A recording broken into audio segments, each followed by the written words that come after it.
Shalom, Bapak Ibu, Saudara-saudari, jemaat yang dikasihi Tuhan. Doa kami kiranya penyertaan Tuhan dan kasih setia Tuhan senantiasa menyertai Bapak Ibu, Saudara-saudari dimanapun saat ini berada. Kami berdoa bagi Bapak Ibu yang sedang dalam keadaan sakit, dalam kelemahan tubuh, baik yang dirawat di rumah maupun di rumah sakit. Kiranya Tuhan yang menolong, yang menopang, memberi kekuatan, dan terlebih memberi kesehatan, kesembuhan. Kami pun mengucapkan selamat dan turut berdoa bagi seluruh jemaat Tuhan yang hari ini berulang tahun, baik ulang tahun kelahiran, kiranya Tuhan memberikan umur panjang, kesehatan, dan yang berulang tahun pernikahan, Tuhan semakin memberkati dengan kesetiaan, sukacita, damai sejahtera di tengah-tengah keluarga kita masing-masing. Tuhan juga kiranya menguatkan dan meneguhkan setiap jemaat Tuhan yang hari ini sedang bergumul dan berbeban berat menghadapi persoalan-persoalan, kiranya senantiasa dalam kekuatan yang daripada Tuhan. Kita akan mendengarkan firman Tuhan yang menjadi tuntunan hidup kita pada hari ini. Terlebih dahulu marilah kita berdoa. Kasih karunia dan damai sejahtera dari Allah Bapa kita dan dari anaknya Tuhan Yesus Kristus kiranya menyertai kamu sekalian. Amin. Bapak Ibu, Saudara-saudari jemaat yang dikasihi Tuhan, firman Tuhan bagi kita pada hari ini tertulis dalam kitab Injil Matius pasal 16 ayat 18. Demikian.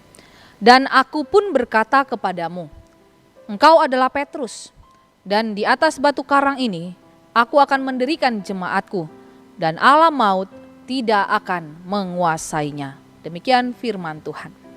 Bapak Ibu, Saudara-saudari jemaat yang dikasihi Tuhan, bayangkan sebuah bangunan megah yang berdiri kokoh di tengah badai. Angin menampar, ombak menghantam, namun dia tetap tegak. Bukan karena keindahan arsitekturnya, tetapi karena fondasinya yang tertanam dengan kuat pada batu karang yang tidak tergoyahkan. Inilah gambaran jemaat yang Yesus janjikan. Petrus baru saja mengaku, engkau adalah Mesias, anak Allah yang hidup. Pengakuan ini bukan hasil pemikiran manusia, tetapi penyataan dari Bapa di sorga. Dan di atas pengakuan iman inilah, bukan pada kesempurnaan Petrus sebagai manusia, Kristus pun membangun gerejanya. Kita sering terjebak berpikir bahwa gereja berdiri karena kehebatan kita, program-program kita, atau talenta-talenta kita. Tetapi Yesus mengingatkan, gereja adalah miliknya, bukan milik kita. Ia yang membangun dan ia pula lah yang akan memelihara. Sebab itu dikatakan dalam nats ini, alam maut tidak akan menguasainya. Kata-kata ini bergema melampaui waktu. Berapa banyak kerajaan yang telah runtuh, berapa banyak ideologi yang telah pudar. Namun gereja, komunitas orang-orang percaya kepada Kristus, tetap bertahan. Justru karena fondasinya bukan karena kekuatan duniawi. Alam maut dengan segala kuasa kegelapan dan kematian tidak akan menang, bukan karena kita hebat, tetapi karena Kristus telah mengalahkan maut itu sendiri. Dia yang adalah kepala gereja, dialah yang memelihara perjalanan gerejanya.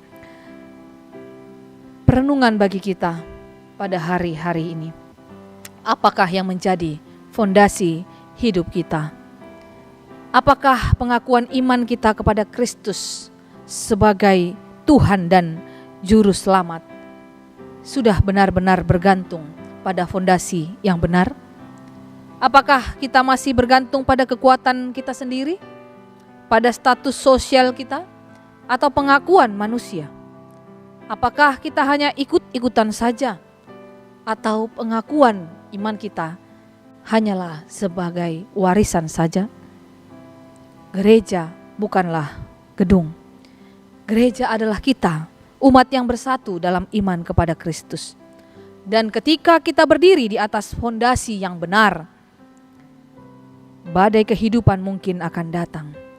Tetapi kita, gerejanya, tidak akan pernah hancur.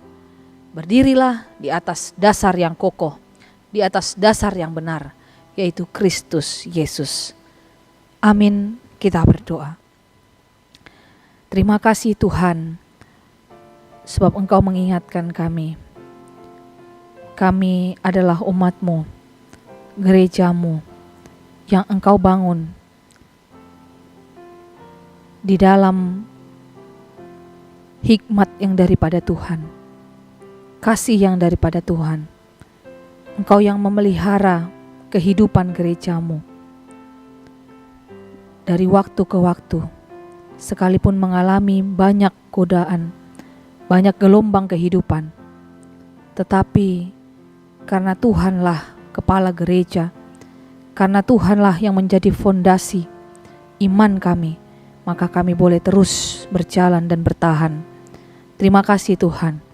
Berkatilah kiranya seluruh gereja Tuhan, dimanapun, bersatu hati setiap orang-orang beriman di dalam kebenaran Tuhan, melakukan kehendak Tuhan.